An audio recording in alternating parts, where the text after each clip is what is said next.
Are you thinking of unlocking Winged Prime but wondering if it's worth it? Today we'll look at how long it takes to level them and the legendary events they're useful for. We'll also look at how to beat the Infested tournament and show how a land war should be fought.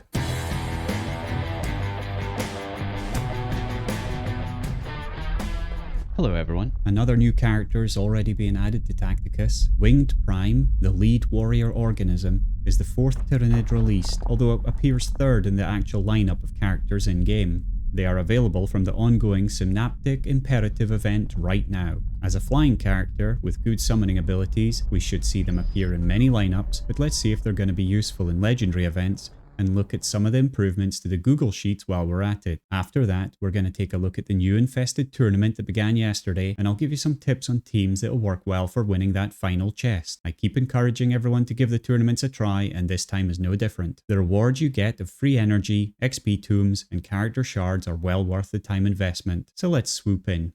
We begin by looking at how long it takes to level the Winged Prime from Stone 1 to Diamond 2, and how they compare to our other characters in-game. Well, we can see that they are very much in with the rest of their Tyrannids, taking 34 days to level up, and so definitely a reasonable character to consider. If we look at the graph, here they are, over on the right hand side, and 5th from the end. So now we know how long it takes to level them, let's see how they fit into legendary events.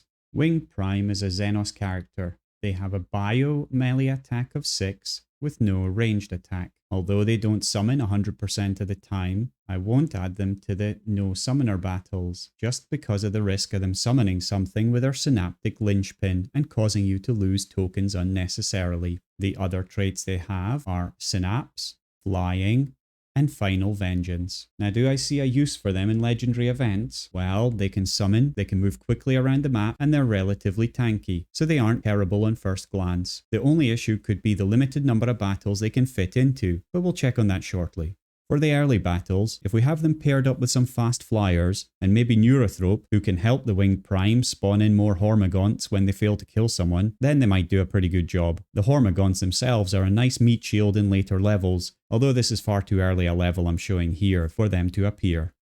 Moving on to the On-Shi event, we can see that they appear in the Alpha track 3 times, in the no physical, no ranged, and minimum 3 hits battles. In the Beta track, they appear twice, in the no resilient and no range battles, and in the Gamma track, they also appear twice, in the no Overwatch and no power battles. This means they come in with a pretty decent score of 405 and are well worth considering. In the Shadowsun event, in the Alpha track, they appear again in 3 battles, no Psychers, minimum 4 hits, and melee battles. In the Beta track, they're not allowed to play because of the no Tyrannids rule, and in the Gamma track, they appear twice in the no piercing and minimum 3 hits battles. This gives them a score of 270, which isn't particularly great. So if we take a look and see where their overall position is, they are currently in 33rd place, right behind Death Leaper, and just right in the middle of the list of characters, so not bad at all. Speaking of legendary events, there's been a new update to the legendary sheets. I spent a fairly considerable amount of time improving the legendary progress tab after some great feedback by regular viewer Dylan. He suggested that I could automate the scores on the right hand side of the sheet, and this has led me down a rabbit hole as I chased perfection, and I ended up automating your score, your shards, how far you are from the next upgrade, and also showing the exact figures for a kill score. One thing to note here, if you just play the event without purchasing a pack, then it doesn't seem possible to upgrade the character to max and earn their wings. The best you can do is Legendary 5. Now there's something important to note with the kill score. You get 2 deed points for every kill. This confused me for a short time, as it isn't mentioned anywhere that I could see in the client, so don't let it confuse you. Also, you will sometimes see that the defeat all enemies track is filled in too. This is because there are some tracks where the very last battle gives slightly more points. I've gone through the On-Shi and Shadowsun event, and you can now see the exact figures in the sheet. This should help you to really understand how long it'll take you to open them if you haven't done it yet. One thing that's still missing with the automatic calculations is that I haven't added in any way for you to see what happens if you purchase a pack or complete even the basic missions.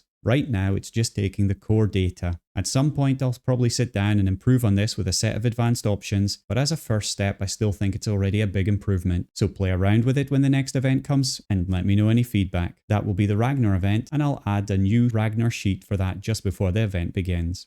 Over the last few weeks, we've seen Castellan Creed grow in his branch of Astra Militarum and preparing for the continuation of our war with a massive deployment of land troops.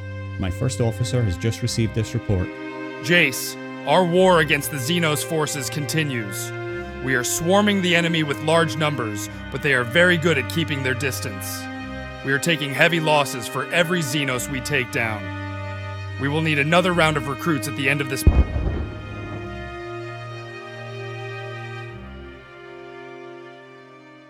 Well, it's really not looking good for Castellan Creed again, and the new recruits look like they're going to need replaced. But let's see if we can work out some better battlefield tactics for the Infested tournament. Now, I'm still hearing from players who don't enjoy the tournament or struggle to get to the final chest, and this shouldn't really be the case anymore, especially in the Infested tournament that's running for such a long time. With the event giving away Death Leaper shards and of course the most important part, lots of energy to level up your characters, I would really suggest you make an effort to complete it. So what's the best strategy for someone new to the tournaments and wanting to do this? Firstly, I would recommend that you play in the uncommon category unless you're a complete beginner to the game, in which case choose common. I'll only focus on the uncommon category today, and the reason for this is that you can easily and quickly level your characters up to being useful. The matches aren't too long, and most characters can do something here. When leveling your characters you want to use in the tournament, aim for the following. Get them to at least Bronze 1 rarity, give them weapons and armor that is upgraded to at least uncommon, level your weapons and armor to at least 5 or more regardless of the rarity, and level your active and passive skills to 17. None of that should take you too long, and hopefully you'll already have some characters that are good to go. For your teams, there are many different options you can pick, and I think the best way to play tournaments where there are pickups is to have 2 or 3 tanks, 1 or 2 characters that spawn stuff, and then 1 or 2 pure damage dealers. Now, there's a lot of talk around which champions work and which champions don't. I'll say that I've played around with most champions, and I think you can make most of them work at this level, as long as you've got a balanced team as I just mentioned.